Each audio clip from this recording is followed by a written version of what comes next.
Yung pagbabago ng ating climate is very, very drastic.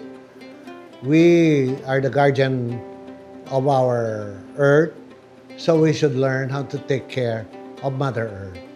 Kasi lahat naman ito, babalik sa atin eh.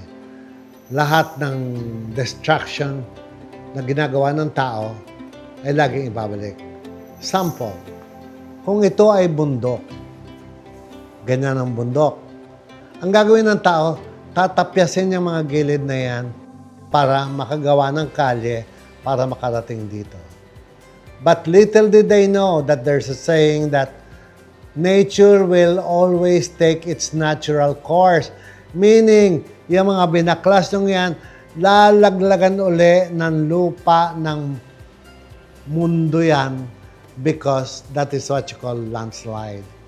Especially now, I appeal to everyone na ibalik po natin yung attitude ng pagsusot ng face mask, especially when we go home at night, when we leave in the morning, always wear your face mask.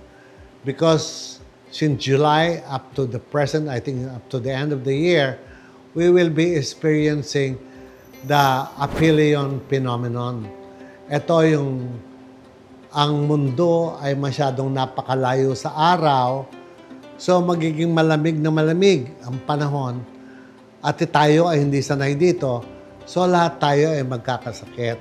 Kung di nyo po napapansin, itong mga nakaraang buwan, napakarami na nagkakaroon ng influenza 2. Ito yung because of our weather.